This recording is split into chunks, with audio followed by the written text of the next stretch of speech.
When Ed Sullivan put his arm around you and called you over and said, she's a really funny little lady, America said, she's a really funny little lady. I mean, everybody. Ed Sullivan was America's taste.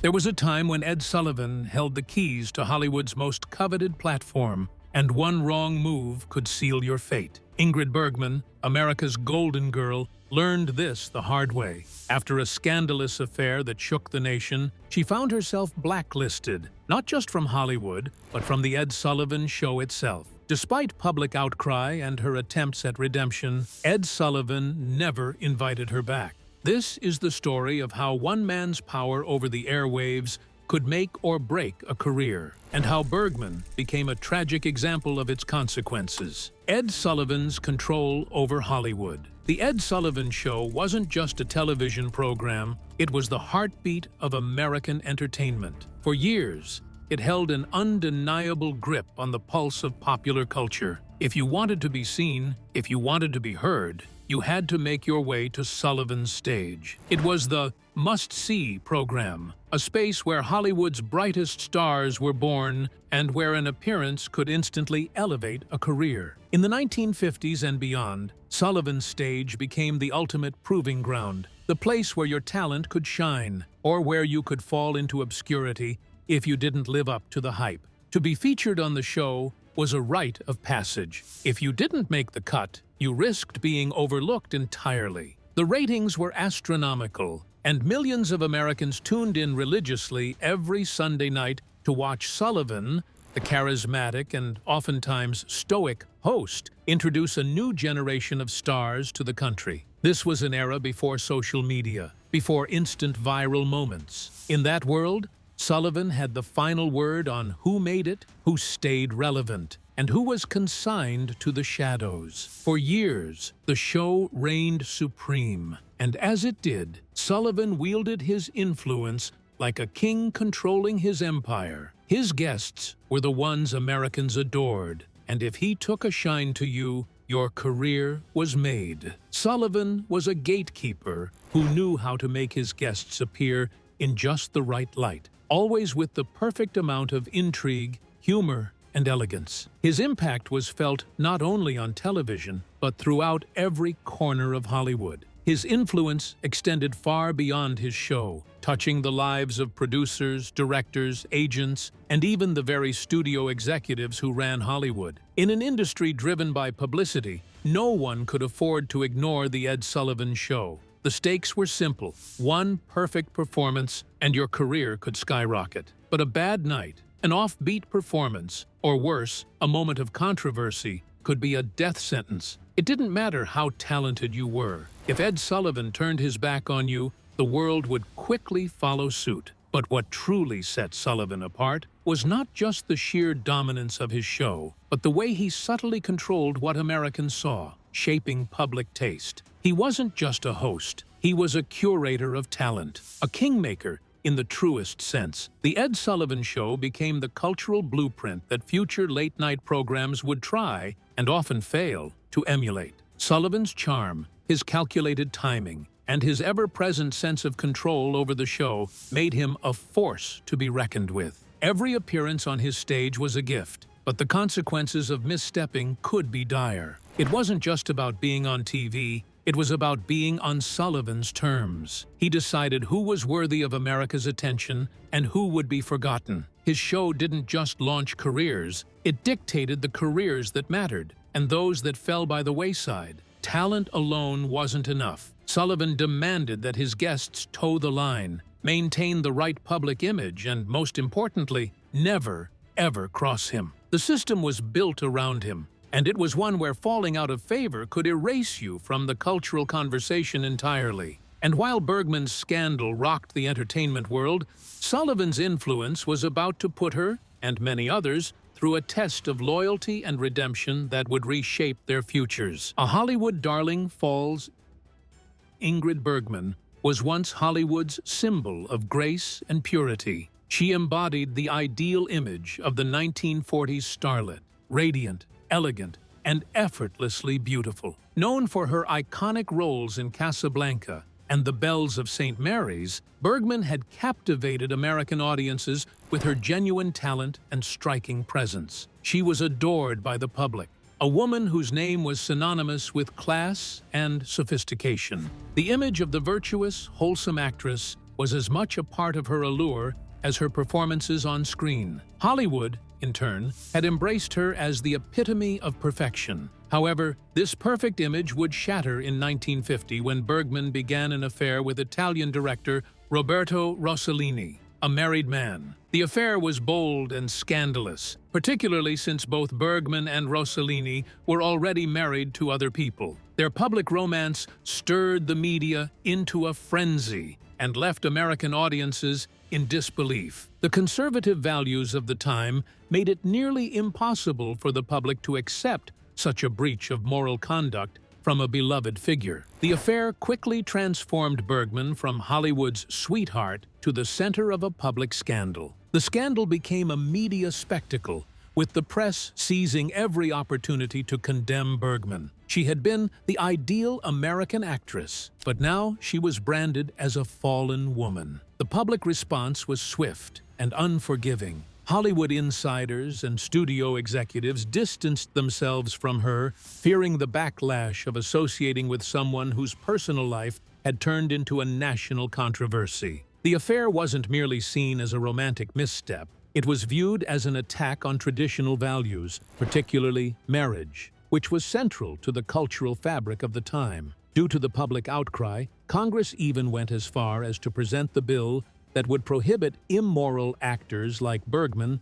from showing up in American movies. This bill was the reflection of the will to impose the moral standard on Hollywood, one that had already been violated by the actress. The pressure was enormous, and it looked like her career was going to be damaged beyond repair. For quite a few people in Hollywood, Bergman's behavior presented an open challenge to the purity image that had been the hallmark of the golden age of cinema. The media was also responsible for the public reaction and opinion to a very great extent. With continuous and often exaggerated headlines condemning her affair, the media tried hard to make Bergman a cautionary tale. Her affair with Rossellini, which was originally a private and personal affair, became a moral decay symbol in an industry that was proud of its clean and wholesome entertainment. A pure image that had once belonged to a not-so-distant past had lost its worthlessness in the present. Bergman found herself in isolation from the media and society, trying to win back the public's approval. Still, Bergman's career was eventually revived, but to a point where it was never the same again. The scandal had marked her for life. This incident serves as a lesson on how quickly and drastically public opinion can change, especially if someone is a public figure. Bergman, being a woman who once represented elegance and charm, became a symbol of scandal, and thus proved that in Hollywood, one mistake could ruin a career for life. As Bergman's fall from grace shocked Hollywood, Sullivan's influence was about to take center stage in deciding whether she could ever reclaim her place in the spotlight. Ed Sullivan's role in the exile of Ingrid Bergman. Ed Sullivan wasn't just a television host, he was a kingmaker. In the golden age of television, the Ed Sullivan Show held unrivaled power. The show was the stage where America's most famous stars were born, and Sullivan was the one holding the keys to that platform. If you weren't on Sullivan's stage, you weren't in the conversation. Hollywood and the entertainment industry were shaped by Sullivan's judgments. To be seen by millions of Americans on Sunday nights meant success, while being shut out from his show meant a quick descent into obscurity. Sullivan had the ability to elevate a career with one appearance or, conversely, to derail it with a simple act of omission. His endorsement was more than just a career booster. It was a badge of approval in an industry that relied on public perception. And if you lost Sullivan's favor, it was as though you ceased to exist in the Hollywood world. Bergman's scandal came at a time when Sullivan's power was at its peak, and she found herself at odds with that power. After her affair with Roberto Rossellini, the public turned on her with a ferocity that could only be matched by the media's hunger for scandal. While some stars weathered similar storms and eventually found their way back into the public eye, Bergman's case was different. Sullivan, who never hesitated to express his opinion, chose not to support her. He refused to invite her back onto his show, ensuring her complete exile from the American entertainment scene. The absence of Bergman from the Ed Sullivan Show wasn't just a slight. It was a decisive act of exclusion.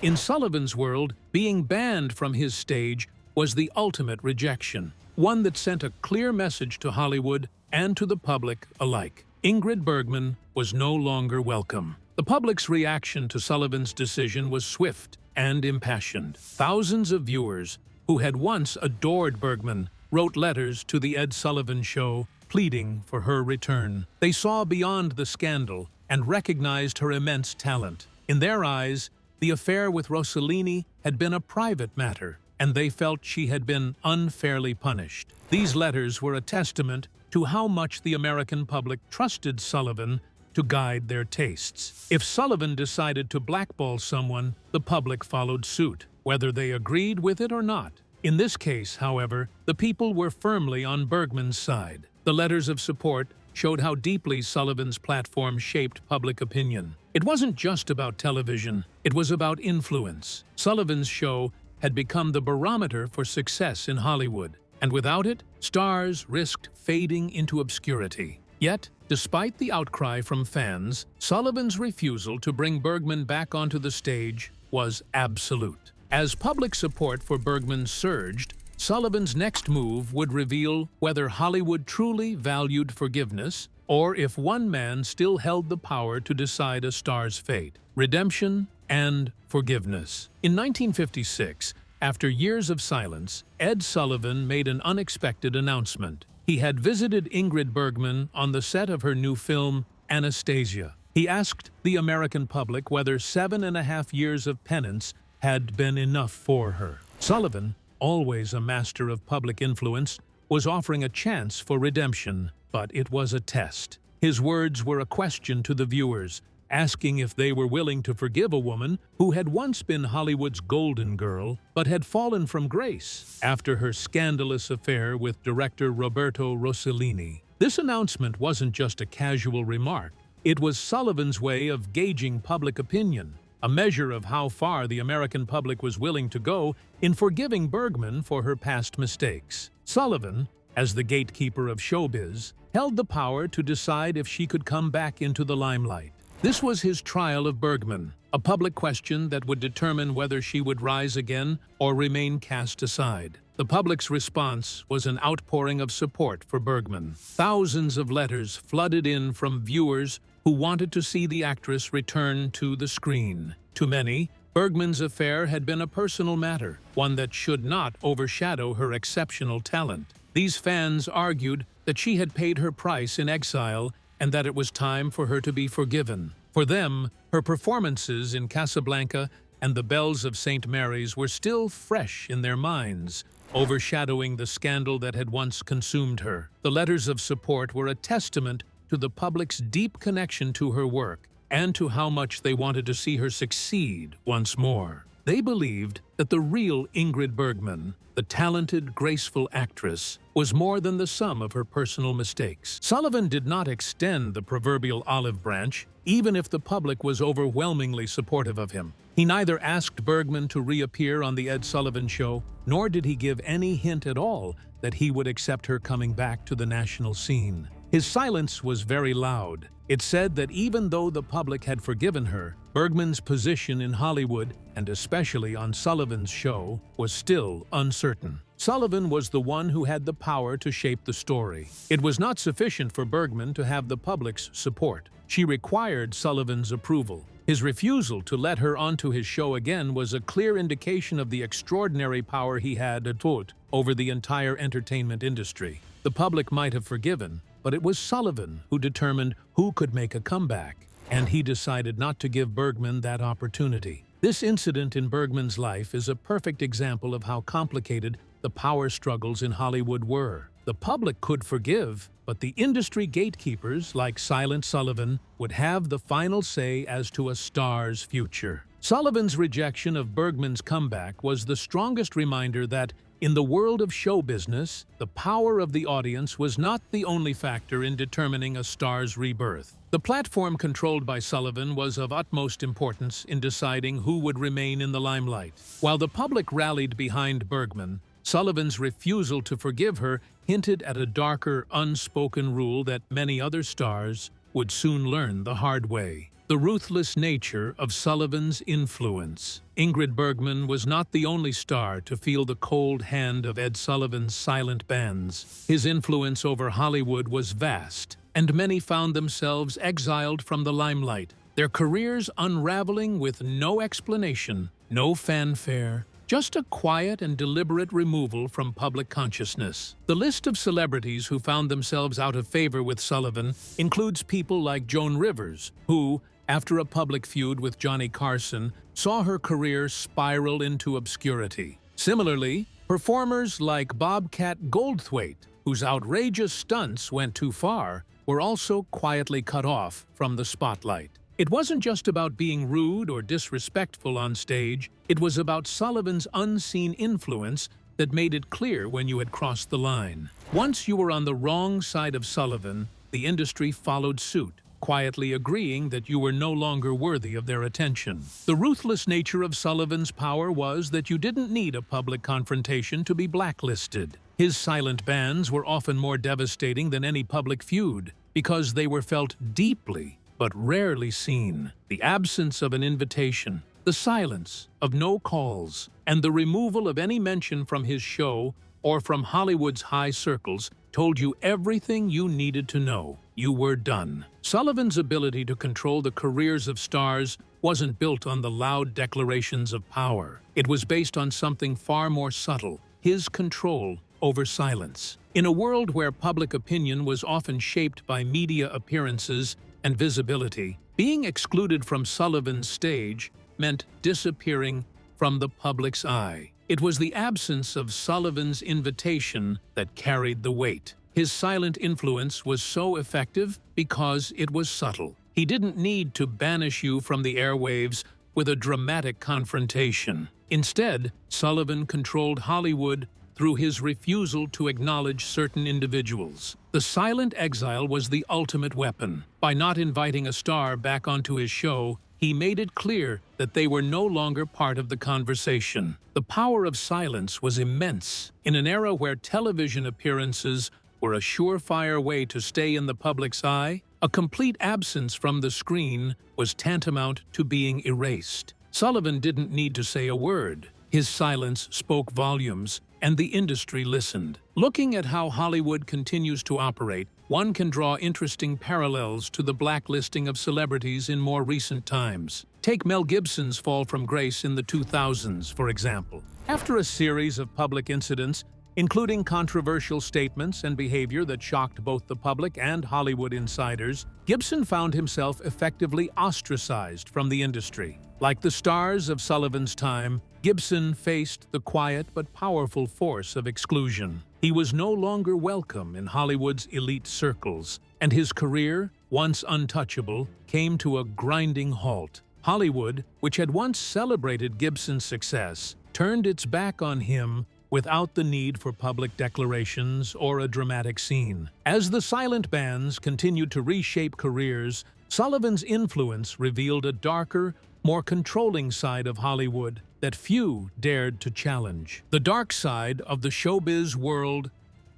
Ed Sullivan's path was never just a simple misstep. It was a career death sentence. To fall out of his good graces meant far more than a missed opportunity. It meant the erasure of a career, a kind of public exile that few could survive. Sullivan didn't need to be overtly cruel or make public statements about his displeasure. His power was in the quiet, unspoken actions that followed a fall from his favor. Once you crossed Sullivan, your place in Hollywood was no longer guaranteed. If you found yourself blacklisted from The Ed Sullivan Show, you weren't just removed from one television program, you were cut off from an entire network of opportunities, relationships, and platforms. The ripple effects were felt throughout the industry. Hollywood's elite circles quickly adopted the same stance, and you were effectively ostracized, no longer able to find work, even if your talent remained undisputed. The price of falling out of Sullivan's favor was steep,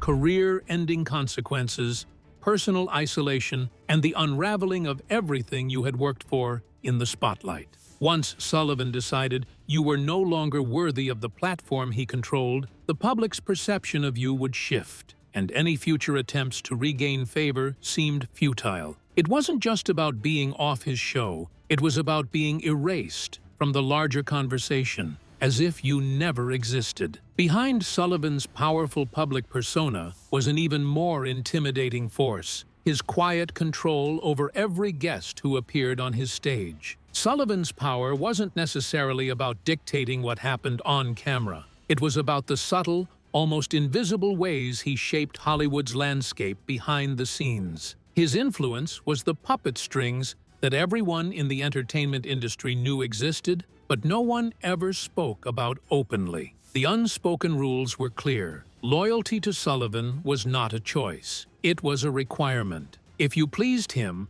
you would rise. If you angered him, you could be erased from the public's memory. Sullivan's control over his guests went beyond just being a TV host. It was about shaping their careers. He was aware of the ways to create stars and how to cunningly undermine them without their realizing it at all. The use of the silent power was not through direct war, but rather through the establishment of a scenario where all the players acknowledged that a single misstep could cause a career to end. Sullivan was the invisible master of the game, directing the stars even more than the studios or the networks. His presence was palpable, making himself through the almost unnoticeable changes in public opinion, the abrupt fading of once prominent personalities out of the spotlight, and the rumors about who was in and who was out with Sullivan. The capability of Sullivan to maneuver the Hollywood narrative was not merely confined to his show, but was rather an overall control of the industry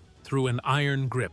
He was capable of making a star with just one presence, but with more power, he could also topple another. The unvoiced industry code of loyalty dictated that if Sullivan deposed someone from his presence, the industry was to comply as well. No one would like to risk his or her own career by being on the side of one who had crossed Sullivan. The loyalty did not only affect careers, it also decided how people would be considered, how their legacies would be shaped, and whether they would work again or not. As Sullivan's grip on Hollywood tightened, his influence over the industry began to shape more than just careers. It determined the very rules that governed who thrived and who disappeared. The system behind Sullivan's power. Ed Sullivan's influence wasn't confined to just his own show. It permeated the entire Hollywood system. While he may have been the face of the Ed Sullivan Show, his power stretched far beyond the stage. And it wasn't just his personal approval or disapproval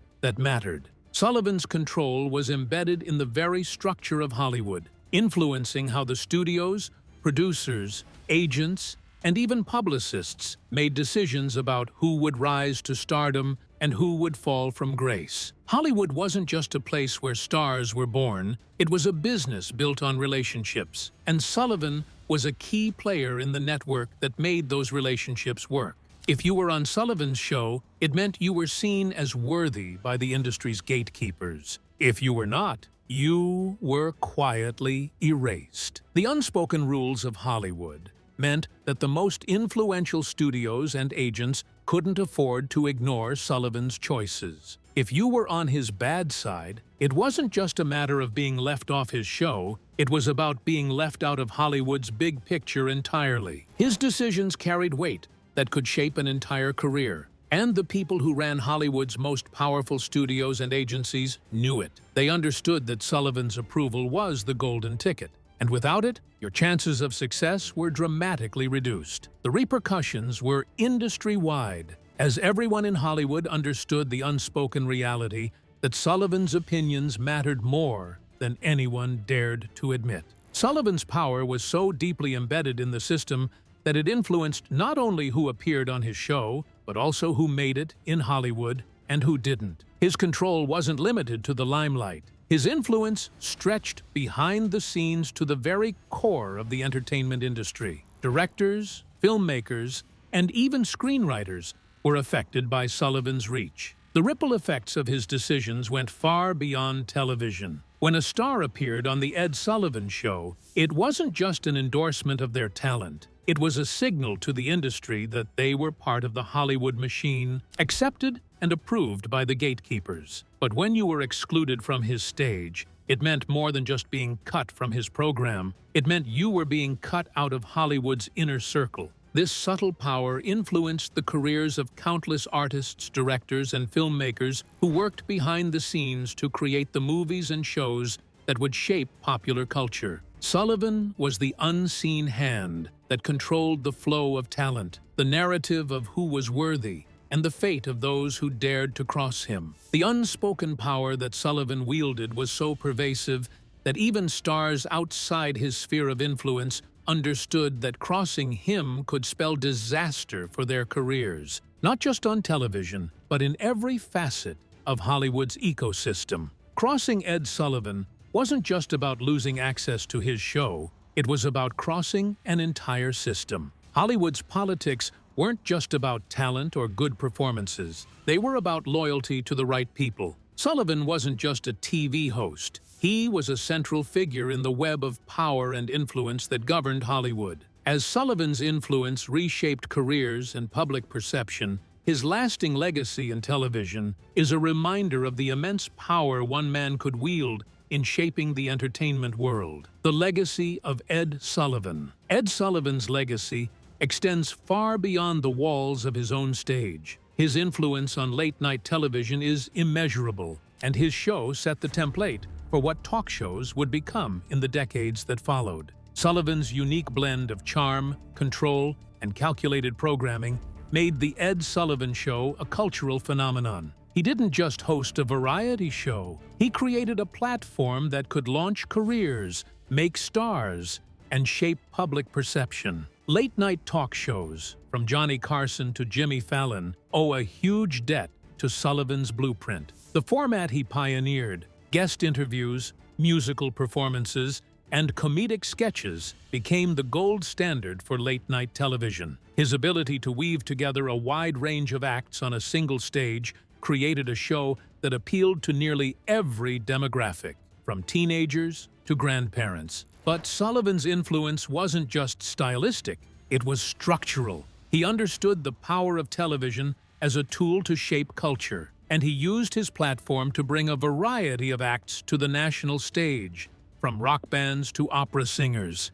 His impact on the entertainment world was profound, creating a space where new genres of music and talent could break into mainstream America. The Beatles, Elvis Presley, and countless other icons found their way into American homes through Sullivan's show, reaching millions of viewers and changing the course of their careers. Sullivan was the greatest tastemaker of all time, and his influence is still very much alive today. The modern late-night television structure, the timing of the segments, and the emphasis on musical performances are still mostly influenced by Sullivan's method. The rivalry that exists among the late-night hosts, all wanting to be a part of the American spirit, is a reflection of Sullivan's time. Sullivan's show was not only about entertainment, it was about dominating the cultural narrative. And that is the case with every talk show host since then. Sullivan did not only put on a television show, he established a cultural institution whose powers to shape our entertainment lives still exist. Nonetheless, Sullivan's influence is also read as a warning. The power he had over his guests' careers, the power to turn a career around or destroy it with just one decision, was a double-edged sword. He could lift a performer that no one knew of to superstar status, but he could also send a performer down the path of invisibility for eternity. The suffering that came with crossing Sullivan was huge. It included not only not being able to appear on his show, but also being wiped out from the public memory of America. And that's a wrap on today's deep dive into Ed Sullivan's lasting influence on Hollywood and beyond. What do you think about the power Sullivan had over the entertainment industry? Drop your thoughts in the comments below. We'd love to hear your take. If you enjoyed this video, don't forget to like, subscribe, and hit that notification bell so you never miss an update. And of course, Make sure to watch the next video shown on your screen for more fascinating content. Thanks for watching.